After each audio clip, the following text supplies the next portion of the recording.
Right guys, welcome back to the Pints and Pundits podcast. This is episode 18 and we have the pleasure, as you can see, we are joined by Rishi, Hollyoaks star who plays Saami Maalik in the show. So Rishi, thanks a lot for being with us today. And in today's show, we're going to be discussing Ollie's recent turn in form after that result on the weekend. We're going to be discussing where United go from here and have we found a new formation moving forward. Let's go. Rishi, thanks a lot, mate, for joining us on the Pints and Pundits podcast. Thanks for having me. Obviously, big United fan. That's the reason why we thought we'd get, obviously, Rishi in on today's show. Obviously, Pav's here with me, as usual. But Rishi, look, I want to talk a little bit about your journey so far in your acting career. Obviously, playing a very, very big role at the moment in Hollyoaks as well. Share your journey with us a little bit, mate. Yeah, I mean, I started acting about 6 years ago now. Started off, I never went to acting school and drama school, so I kind of did it the hard way, grafted, And first 2-3 years was working for free, doing a lot of student projects, all that kind of stuff. And then got little bits and sort of built my way up from there. So, yeah, before Hollyoaks, I was doing a lot of theatre in London, sort of guest episodes on TV shows. But, yeah, Hollyoaks definitely the biggest thing I've been on so far. Nice, mate. Enjoy it. And obviously, look, once we heard you were a United fan, we were big, quite keen on getting you on as soon as we could. And quite fitting that we're doing it straight after the Liverpool game.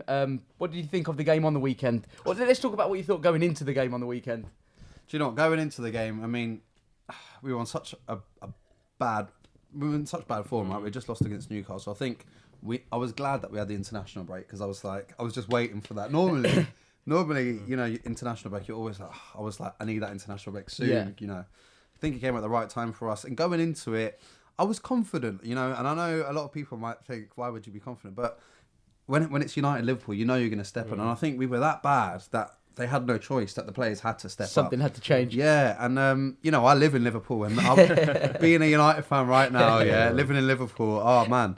But people at work were just giving it to me and saying, we're going to hammer you 4-0. And I was like, it's not going to be as one-sided. How is it, like, obviously, with the cast, your cast members, is there a big split, or is it majority Liverpool fans?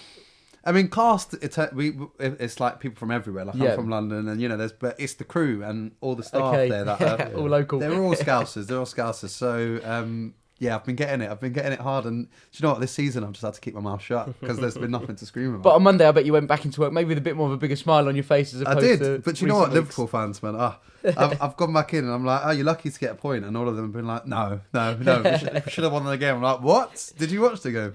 Pav, your thoughts going into the game? Because I heard from you thought... I was not optimistic. I was quite confident we were going to get smacked about 2-3. Obviously, before the game, when you're getting up for, we're speaking off camera, that kind of crowd was the loudest I've ever heard it in the Stretford end. Crowd was super up for it. And then as soon as that game started, first 5 minutes, I thought, you know what, we got a chance here because you could tell we were ready to battle. Yeah. First half, we were battling hard, winning every small battle. Obviously, got the goal from the hard work. It's just that final 20 minutes that I think maybe a substitution could have been made, foot off the gas, that sort of thing. I want to go into that a little bit more about Ollie's sort of in-game management. But looking at the season so far, as a short review, Rish, what do you think? Where are we at? Did you expect it to be this bad? I suppose none of us expected it to be this bad, but where do you sit? Are you happy to be patient with Ollie and his whole process? Or do you know what? This season, it's probably been the worst season that I can remember. Yeah. So let's be honest. I mean... What are we, like 9-10 games in now? Yeah. And we're 2 points off the relegation zone. It hurts me to say that. Having said that, if we were having this conversation before the Liverpool game, it would be a very different conversation. And I know it's just one game, and it was Liverpool and it's Derby, but what I saw on the weekend, I'm happy with that. I could see the players stepping up. They wanted to fight. The problem was before, with the Newcastle game and the games before that, was just, there was no chances being created. Nothing. There was like... It wasn't even, you couldn't even go into it saying, we were unlucky, we didn't get that, or this should have happened. It was literally nothing was happening. Yeah. Pav, that's probably been the biggest concern, what we found from speaking to United fans on the fan cams and kind of the previews that we do on the show here. A lot of fans are saying that it's just a lack of opportunities that we're creating in games. I think the Alkmaar game, we didn't even create a single chance. Target, no. But then Ollie came out and said it was a good performance on a tricky surface. But has he got to be a bit more ruthless, or in your opinion? Yeah, with that interview, I love Ollie, Yeah. With that interview, I was a bit disappointed because I think, do you know what, just be honest. We all watched the game, do you know what I mean? And it's a tricky surface, but when you're a professional footballer, you should be able to play on that, do you know what I mean? 100%. Deep down, Ollie knows as well. He just doesn't, there's something constricting him to not kind of come out and negatively talk about the team. He wants to kind of keep a positive kind of kind of outlook on it. But and I do get that because you want to keep it positive. I don't you know, because I don't want to say too much about it, because the thing that I used to hate about when we had Jose Mourinho was he used to come in and slate the team. Yeah. And I always used to say, why would you do that? Why would you knock demoralise that team? Yeah, players. exactly. And I understand that's why probably Ollie doesn't do that. Yeah. But I think, I mean, like that performance against Alkmaar was dire. It was dire. bad. We were doing the watch along and it was brain numbing. Yeah, I mean, there was nothing there. But I mean, going back to the Liverpool game, obviously we saw Ollie switch it up a bit with the formation. He went with the 3-5-2 split strikers with Rashford and James was kind of in there as well. Is this a formation you guys think he's going to utilise a bit more, or is it one of those he just went to for this one-off game? I think, you know what it is, I think in certain games, I think when he's happy to concede possession against someone like Liverpool, I think that's where he will tactically change it just to keep it more compact, I think, and be less exposed. I think in the middle of the park, I think was probably his main concern, especially with Pogba missing. So I think he will go back to that 4-2-3-1 that we've seen him play a lot. I just think in the bigger games, he might switch it up a bit. What do you think, Rishi? Well, I think the split strikers, especially for Rashford, man, I think that works so well for him. Do you feel sorry for him? Do you know what? For the stick he's been getting and playing as a lone striker. I mean, I before this season, when we had Lukaku as our main centre forward, I always thought Rashford can be that. I've now realised that he's probably not that number 9. Yeah. You know, I don't think he's a left winger either. I think that split striker works perfectly for him. Yeah, because I think he is better coming in from the left. I mean, for the England game as well. You know, he's coming from the left and he always does well. I think when he's got his back to the goal, he's just not that effective anymore. I think I saw it as well. His opening game of the season, I think one of his goals against Chelsea was he coming off the left. Obviously made a run darting through the middle, and it was played. I think it was Pogba who played the ball sort of through for him. But like you said, kind of running in behind his game, receiving the ball with his back to goal is not really his strong point. And I think he takes a lot of flack for it. I think with Martial's injury, I think he's just been flogged as well for the last sort of 8 months. If you take back into last season and this season, I think he's just been overplayed. He needs a bit of a rest, but more importantly, I think he needs a bit of experience up top. For someone just to guide him a bit, like when Zlatan was there, he kind of bullied people about a bit and for him as well. And it made a big difference, yeah. What do you think, Pav, on sort of that? I mean, you guys would have seen the Jose Mourinho comments on Rashford. He was quite critical in terms of saying he's never going to be a number 9. He's going to be someone that comes off the left. For myself, Martial is that number 9. And if once you mentioned Pogba there, if we can get Pogba back in, Shaw slotted, properly back at left back, hopefully no more injuries there, then you can see some sort of kind of the mechanics coming together of an actual team there. You got Shaw, you got Maguire, you got Wan-Bissaka, you got Pogba, you got Martial, you got Rashford. Hopefully gets going. Then the ingredients are there. It's whether Ollie can cook it up. So what would you do? Would you Rashford, Martial, Daniel James? Yeah, I mean, it depends what formation he wants to go with. If he's going to go if you've got a 3 at the top. Yeah, if he's going to go for the 4-2-3-1, me and Peaky have said all season, is Pogba the right guy to play that quarterback role? Probably better off, a bit further forward. I enjoyed watching Pogba when Ollie first came in. Then first 4 or 5 games, he was like on top of his game, man of the match performances. Because he kind of, for me, he's a luxury player, and I think every United team, probably every successful United team, has had one of them. Whether it's Ronaldo, Cantona back in the day, even Berbatov. And I think he's that kind of mould of player where you just kind of say, look, just go and do what you want. But when you get the ball, make something happen. You almost want to give him the free role, don't you? Because he is that box-to-box midfielder that, like we'd see Yaya Toure do for City. And that kind of just picking the ball up and driving. And he's got that range of passing. The thing what gets me is like some United fans kind of criticise him because they see him as kind of a Patrick Vieira type midfielder. They want him to track back and tackle, and that's not really his game. I don't think it is. No, I think he's much more attacking than he is defending. I mean, he can get back and he can put in a challenge, and he's strong. But if he was going to play him holding or attacking, I'll definitely go more attacking. But I think he needs the freedom to move about. I think with Pogba, when you restrict him, it just doesn't work. When he's got the kind of shackles on, he kind of plays within himself. He needs that freedom, and that's it. And I think it's what we saw when Ollie first came in. Yeah, he was given the freedom, wasn't he? And that's when he flourished. Himself. Yeah, and I think players like him, like you used to see it with the big players at United. They used to flourish when they were given that license to go and express themselves. It's like. So many times I saw Ronaldo, like when I used to back, 2007 days where kind of the whole team's running back to go and defend. You see Ronnie just strolling back because he knew we're going to win that ball back and we're back on the counter. That's so it. Sometimes you got to allow for that because the game's so quick nowadays. If you're bursting the gut to get back, then who's going to be up top? Because even like say with Dan James now, I think one thing that's really impressed me with him is off the ball how much work he puts in. How have you found him? Because when he made the step up from the Championship, I thought as well he might be fed into the team, given 20 minutes here and there. No one expected him to start every game. No. He's probably been one of our main attacking threats. I mean, we've been relying on him, haven't we, for the past few weeks? When we first signed him, I did the typical thing, go on YouTube, tap him, because I didn't know much about him. And, everyone looks good on YouTube. So I'd seen him, and even us. Yeah, exactly. The first thing I'd seen was just, he was pace. I was like, wow, this guy's fast. But, I had that thing, all right, I've seen him because, I looked Fred up on YouTube and he was amazing as well, But, man, he started the season and I was buzzing he scored his first goal against Chelsea, And he's really just kicked off from there. I think, like you said, his off-the-ball movement's great. I mean, he puts in great balls. The ball he put in for Rashford was, what a ball that was. Yeah. And I think, especially when we're playing counter football, we need that pace. And I think if you go with the Rashford, Martial, Daniel James, with the Pogba there, that is counter-attacking football. That's screaming. And any kind of defence lining up against that is going to be thinking twice about kind of as soon as they lose possession, like these boys, they're going to just put the burners on. And, another player I suppose we want to speak about is Scott McTominay, because at the start of the season, people said if he's starting the majority of games for United, it's a big concern, thinking his quality wasn't quite there. For me, I think he's been in the top 3 or 4 performers in that team each game. I think he shows a lot of heart, a lot of grit. People thought he had a big job to step up to after we let Ander Herrera go. Yeah. What have your thoughts been on Scotty? Do you know what? He has changed my mind, because beginning of the season I was like that as well. Yeah. I thought, do you know what? Like, if we're going to play McTominay, we're United. Do you know what I mean? But he has stepped up so much. I still think it was a mistake letting Herrera go. Personally, I mean, especially the past few weeks before the Liverpool game, it's just screaming for someone like Ander Herrera in that middle of the park. Just he's got so much energy, and he gives a little foul away, gets a yellow card, but that's what we needed, that bit of grit and determination. Yeah. And I think that's the main problem that I've had this season, was that we've sold so many players, and rightly so, none of them were working. I mean, Alexis Sanchez, I know he's been awful for us. I still would have given him another season. He would have been an option, wouldn't he? Exactly, it's just an option. And the thing with Sanchez is he hasn't been great for us, but we all know the Alexis Sanchez, and we've seen him do it in the Premier League. We know it's in there somewhere. You still have that hope of he might bring it back out. And I mean, we've been struggling. We had Martial out, we had Rashford out.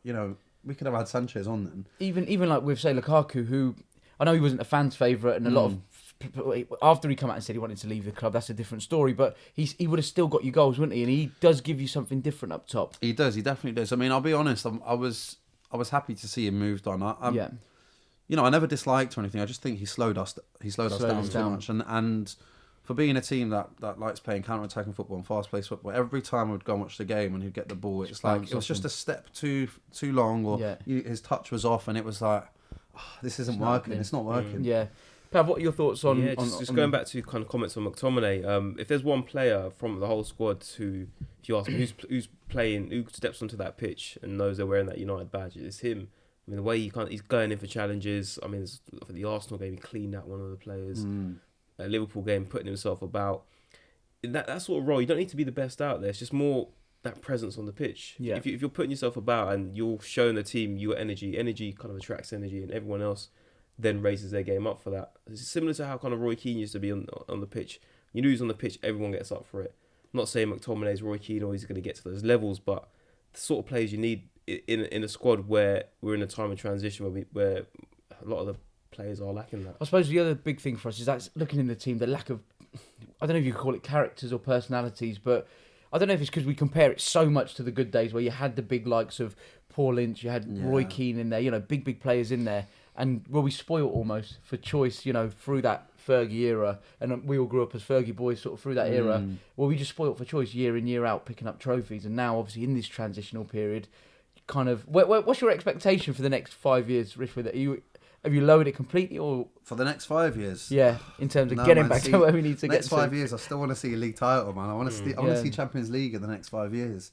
If you're talking about like this season and next season, I'm happy to wait a year, 2 years, even 3 years to get to that level, because I know it takes time. But if someone said to me in 5 years you're not going to win a trophy, that would hurt, man. Because that would be 12 odd years if you take it into what we've done, to get a league title, about 12 years, and then that's quite a long time, right, to not have lifted a league title. Yeah, especially with the money we've got. It's not like we've bought a new stadium, and it's not like we're like when Arsenal, they didn't have the money. I mean, I think the problem is recently, since Fergie left, we were just signing players with no real identity of what we were going for. Yeah, definitely. You know, 100%. no philosophy. I think the thing that I like about Ollie is he knows there's a philosophy. We know what he's trying to do, and he's buying players for that. And he's not, even though he didn't replace the players, and I was disappointed with that, he's not just getting anyone in and wasting money on that. You know. Absolutely. I mean, that's the one thing we've seen, the players that have come in, and there were strikers available for Ollie in the summer, just ones he didn't seem to fit with their criteria. Whether that's going to continue through January, if he gets the backing, I mean, obviously we've seen a good performance against Liverpool, but, you know, we've said before, like after the Liverpool game, if we don't go and do something against Norwich, that performance against Liverpool is pretty much null and void. Exactly. So if we do go down that route of where we're going back to performances like the Newcastle away, etc., do you reckon Woodward's got the balls to back it, or is he going to make a decision? I think they've brought into Ollie. I think the club definitely have. I think even Ed Woodward's understood that. He's probably taken a lot of criticism, which he's probably seeing now with the players he's gone and signed. Like you said, them kind of marquee players, big players who flopped really. A lot of them did. I think now he has no option but to buy into Ollie's long-term plan. And like you said, we're signing players for certain positions. So Wan-Bissaka coming, Maguire coming. I think he knows we need a centre midfielder, probably a right winger and a striker. But we were never going to do that in one window. I think fans who thought we were going to have been too unrealistic. I think the problem was we were just linked with everyone. Yeah, weren't we? yeah. It was typical just, United, isn't it? Yeah, I mean, we had Bruno Fernandes, we had Dybala come in. You know, there were so many names. I think letting Herrera go. I think if we did bring in Bruno Fernandes, I think that would have made a huge difference. To us. I think it would have been a lot more stronger. Obviously, I think striker-wise, I think we were just unlucky that we had Rashford and Martial injured, and obviously we let Lukaku and Sanchez go. But yeah, I think our signings that we've had this season, I think they've been great. I mean, Maguire's a solid centre-back. All right, his form might have dipped slightly, but we know that's a great centre-back, and we were screaming out for that. Wan-Bissaka, oh my God, just like unbelievable, he's... I can't remember seeing a defender like win the ball that many times. Slide tackle. Every time he gets... Normally, in this day and age, when you see a defender then he goes to ground, you're thinking, don't go to ground. And they don't really do it a lot now, They don't do it. He's a very old school defender, but he goes to ground and he wins it every time, and he goes in hard, and I love that. We're there sometimes, and he almost lets the opposition player run past him because he's lining up his tackle. And you're thinking, bruv, hit him. And he's like, he hasn't. But then he just comes back and just like I said, his ball win rate is unbelievable in tackles. Out of the three we've signed, I'd probably say he's the most impressive so far. And most consistent as well, I think. And absence from the team was there when he was injured. Yeah, so. And he can play as well. His passing is great. You know, he puts in good balls. Coming up to January then, do you reckon we're going to sign anybody? Or is anyone you'd like to see us sign, being realistic with it? Well, obviously, I've heard we've been linked with Mandzukic. Yeah. I don't know how much truth's in that. Like, some people are saying there's the deal agreed and 10 million and all that. I think it would be a good signing. I think we do need another striker. Yeah, I think so. I think we need another striker just because we've seen Rashford, you know, his form has dipped. Yeah. If that happens again, we need someone that can step in. And just to replace Lukaku and Sanchez, I think we need another striker there. I think, you know, I don't think we'd get it in January transfer window, but I think at some point we need another centre mid, like a Bruno Fernandes.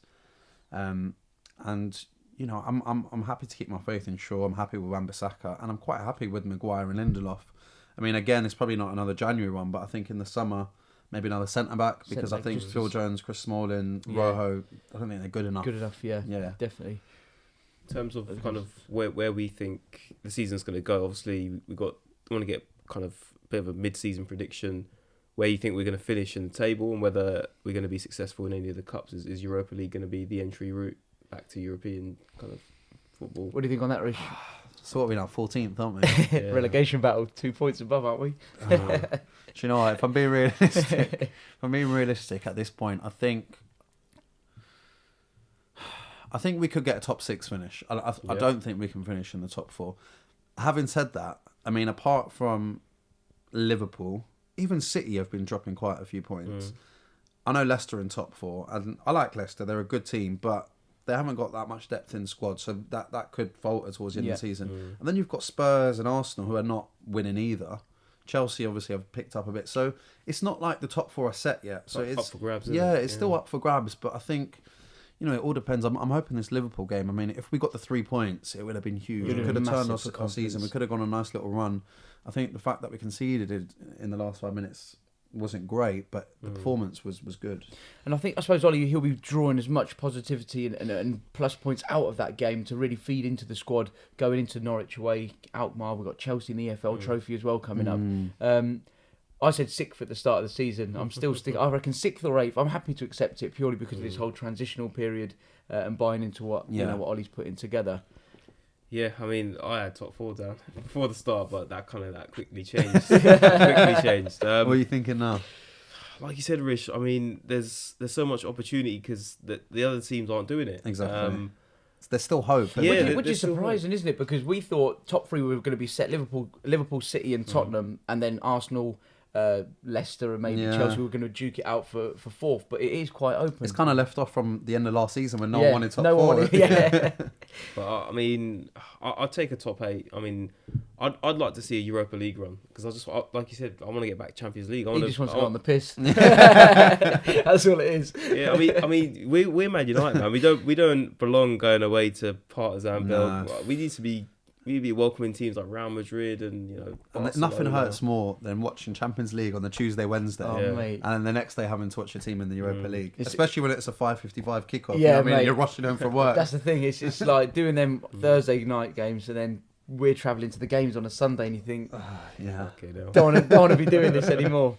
Rich, so for the next kind of segment of today's podcast, I wanted to discuss something with you which some people feel a bit uncomfortable talking about, and I can see why, and often it's not really met head on, and it's racism in general.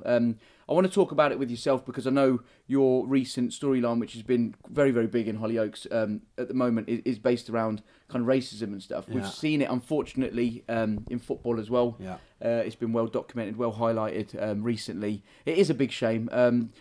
Bit about your storyline first, and about kind of just to give people who might not be up to speed with Hollyoaks about kind of what's been going on there as well with it. Yeah, so in Hollyoaks for the past year, we've been doing this storyline on racism and sort of far right extremism, sort of the right wing extremists. So we've, in a nutshell, we've got this character called Steve who's been in the show for years, who is a much loved character, and we've had some other characters come in and they've kind of preyed upon him. He's in a vulnerable state. He just lost his sister, and they've kind of brainwashed him. They're kind of like that Tommy Robinson, that kind of thing. Sort of neo-Nazi gang, and they've brainwashed him. And my character is Saami Maalik. We're part of the Maalik family, which are a British Muslim family, and they're the victims of this racist abuse. And it's built up slowly over time. It starts off with just a little look and little comment here and there, and we've seen it spiral. And they've had bacon put through their letterbox, and then a bomb's gone off, and it's got obviously bigger as the years gone on, and I think it's really clever of Hollyoaks to do that. They've used a much loved character, and you can almost you don't understand their actions, but you can understand how someone's got involved in that. They've been very vulnerable, and these people prey upon that. And it's and unfortunately it happens on a day-to-day basis. I mean, it's the first time it's ever been done on a UK soap, and I think. We're a show that goes out at 6:30 p.m. on a Channel 4. So being on at 6:30, we're a different audience. You know? It's normally you see this sort of stuff at 9-10 p.m. But we're seeing at 6:30 is targeting a younger audience as well, which Hollyoaks have more younger viewers, and I think it's just educating them. It's educating them about racism, and I'm very proud to be part of that storyline. And like you said, unfortunately, it's coincided with the time in football where it's And is it quite bizarre watching football in 2019 and kind crazy. Of it's almost gone kind of full circle of stuff you used to hear about on the terraces. We weren't even born then, and you think, no, it couldn't have been, couldn't have been that bad. But then you see it, last week England are playing, and what do you think about it? It's crazy. I mean, I saw a statement from Manchester as well during the Liverpool game. One of the fans got ejected as well. Yeah. It's taken a new form with the whole keyboard warriors Twitter. It's just so easy for somebody to create an account and spit out abuse. And do you think the guys like these big social platforms like your Twitters and the other platforms need to get a grip of it and kind of almost verify each individual account to know who people are behind the profiles that are posting things? Or I think that's the only way you can do it, isn't it? I mean, what else? I can't think of another solution. Yeah. I mean, if you're getting a lot of racist abuse on Twitter and Instagram and all that, and they're from accounts that people can just make. The only way that I can think of doing that is by making sure people, put their passport in or driving license, so everyone knows exactly what account it is, because that's the only solution I can think of. We might stop getting a lot of flack on Twitter as well, from people from our Peaky Pundit channel. But I mean, I guess you want to. The great thing about social media, and you don't want to lose that, is that people have their opinions. Yeah, of course. And that's unlike we have a debate here and we'll put it out and people will agree and disagree with stuff that we've said. But there's a fine line between, having a debate, agreeing and disagreeing, and even having an argument, and then there's being racist, and that kind of racist abuse, which no one has time for, With football, obviously we saw England players, building up to the game, they said if there was going to be any racism heard or abuse thrown at the players, they would walk. We saw the referee stop the game a couple of times, teams came off. England then came out and carried on with the game, and after the game sort of released a statement saying, internally they discussed it, and the players who were victim of the abuse, like Sterling, they said no, we want to go out and we want to continue the game. Hats off for them for going out and doing that.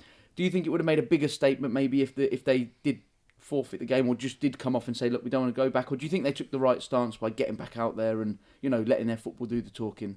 Yeah, I mean, at the time when I saw it, I remember thinking, just walk off the pitch. And just what when I saw it, especially after it being stopped for the second or third time, and I thought, I think it was it just before half time when they were all discussing it. Yeah, I thought just walk off the pitch, like that's it, done.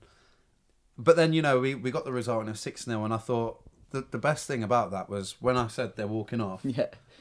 5 minutes later, Sterling scored. And I thought, actually, that's bigger than anything. You know what I mean? Yeah. He's been getting all that stick, and he's just gone and scored a goal against you. So, he's done well, because I thought if that was me and I was getting racist abuse and I scored a goal, man, I would want to go to the fans and do all of that. Yeah, definitely. But I think, like you said, I think it comes down to the players. I think if one of them said, listen, I'm not happy playing there, I think the whole team should walk off. Would have, yeah. And I think they would have. Yeah. I think the fact that Sterling and Mings and whoever it was that was on the pitch said they wanted to carry on, I think, it's their job to call. And, 6-0, what can you say? Can you argue with that? What do you think? Yeah, I mean, in terms of the whole walking off thing, I think it's inevitable. It's going to happen. I think when it does, it's going to be a big, high-profile story. Well, it did happen, didn't it, in the FA Cup on the weekend? The Oval Town, wasn't it? Yeah, and Haringey, was it? Haringey and Yeovil, yeah. And I think that's kind of what's one step. I think once you get like a United or an England, or maybe even who knows, during the Euros it might happen. Yeah. When it happens on the world stage like that, it'll send a message. The world's going to see it, and then it's like the people in the crowd. If you're losing out on watching the rest of the game, losing points, and how's that going to react? And it is only a very, very small minority, isn't it? It's not, a big problem. And I think it's here especially in the Premier League, when you hear of fans and you hear someone got thrown out in the United end, apparently on the weekend, but then people come out, United fans on Twitter, to say, look, he's nothing to do with the football club. Yeah. And it's good to see that, but it's such a shame that it's just a small minority. That's the thing, it's one person on that game. Out of 75,000 exactly, fans. It's such a minority, but the thing is that we do need to stamp it out, and I think it is a shame, no one, I don't ever want to feel, I've never felt going to a game like, oh God, I'm going to get racist. And I don't ever want to start feeling that, but, I can understand fans that have never been to the game, might think, oh, do you want to come to this game? And they might think, well, actually, in the news I've been hearing about racist abuse, and I'm a brown guy or a black guy, I don't particularly want to go, and no one should ever feel like that. Do you know what of course. I mean? And I suppose especially when you start taking that new generation of football fans, like, kids growing up, and you want to take them to games, and like you said, it kind of puts you off if you hear them sort of things. But I'm sure, like, with the Kick It Out kind of campaigns, and with the FA and UEFA and FIFA, I'm sure they will be working tirelessly, and I'm sure we will see it stamped out eventually. I think that's what it is. I think with when a team walks off, I think at that moment fans will start thinking, hold on, you've just ruined the game for me. Probably. And then and that's when it's like, and I think what fans need to do, like all of us collectively, is when we see that sort of racist abuse and stuff, it's like not just ignore it. Yeah. Because I think it's quite easy to you're part of a pact and you're all United or Chelsea or whoever you are, and you're all together and you hear a little comment and you think, oh, you know what? But actually, to pull him up and be like, hold on a second, that's not right. Because I think it is a collective thing that we need to all help and work on. It's not going to be just done by just the authorities alone. We as fans need to do that as well. We need to do it as well. We've never really heard it on the terraces anywhere we've been, have you? You hear obviously the usual abuse that you throw at players and whatever else, rival players, but no one overstepping the mark. Yeah, I've not with my own eyes, but obviously I think if I was to see it, it's one of those that you're gonna stand up and you're you're going to go and report it, or you're going to tell the guy to sit down? Because a lot of fans won't. For myself, I probably would. I'd probably inform security. I said, look, this is going on, but a lot of fans just want to go there, do their own thing. They don't want to get involved into that. Yeah. So it's a hard thing to do. It's not easy to step up in that situation and say. But it's not going to be easy to eradicate racism. Chris, did you used to play football growing up? Yeah. Sort of like local where you were from and stuff. In London. Yeah. And did it ever get to a point where you thought, I'm going to go down the road? I want to be a footballer. Do you know what? It was always a dream of mine. It was always a dream of mine to be a footballer, like every kid's. But the reason I ask, because I saw on your Instagram as well, you were recently involved in a charity match and you played with Scholesy. I played with Scholesy. Against him? I played against Scholesy. Yeah. Do you know what? Yeah. So obviously, since I joined the show, we play a lot of these charity football games, and one of them, was with Paul Scholes. And, that must have been quite surreal. Oh man, Paul Scholes for me is like God, right? There. Yeah. It's like Scholes, Messi, Ronaldo. You know? Yes. So playing against Scholes, it was brilliant. And I come on, so it's roll on, roll off, and 25 minutes, gone, and they went, all right, Rish, and I play centre mid. Okay. And obviously he's playing centre mid, and I come on, and the other captain's playing centre mid. And I'm like, Rish, get on Scholesy, and I was like, yeah, all right then. I went on. Honestly, I didn't touch the ball the whole game. Mate, I couldn't get the ball. Although he did that one of those classic Scholesy tackles on me. I remember having the ball. Someone played it into me. Let me remember, it's a charity game, right? So I played it into me. I've got a touch. I'm sliding in behind me. I didn't know who it was at the time, so I've turned around and been like, I've seen it Scholes, and I thought, gave him a hug. It's right, mate. I can't say anything to him. I get you because so when I was playing professionally myself, I was playing in the youth team, and on a Friday the gaffer called us over and he set us up against his starting 11 for the next day. And there was a guy called Darren Caskey, so he used to captain the Neville brothers and Beckham back in the England youth setup. But he was about 38 at the time, and I was about 18, so I was a bit of like a young nipper getting around the pitch. And I looked at him, and he looked a bit overweight, and I thought, he's playing centre mid instead of, like, I'm trying to break into the first team at this point. Didn't kick the ball. He didn't move for about a 10-yard radius, but just couldn't get close to the bloke. Like, just a different crazy, level. Yeah. And like now, because I play in these charity games, when you play against ex-pros, you can just see it. They still got it. They don't do anything fancy. It's just the movement off the ball and, all of that. Like, I played with Dennis Irwin not too long ago. Nice. And, like, he's getting on now, but his touch and it's just movement on the ball, and it's just, it's incredible. It's an awe. It must have been like that in itself is just an experience. To say, like on here today, to be able to say you've had a kickabout and you played against Scholesy, Dennis Irwin. I know, it's crazy. That's quite good. But Rishi, look, I think what you're doing is absolutely fantastic. The storyline as well on Hollyoaks, I think, is, like you said, it is important to not shy away from things, what are going on in real life, and to highlight them. And I think yourself and the rest of the Hollyoaks team are doing a fantastic job, mate.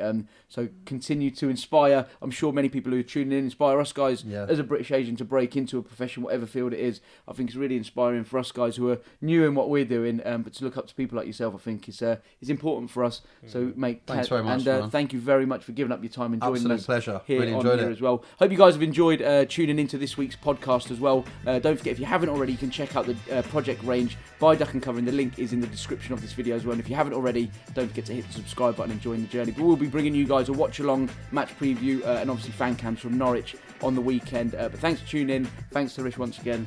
Pav as always, and we'll catch you guys next time.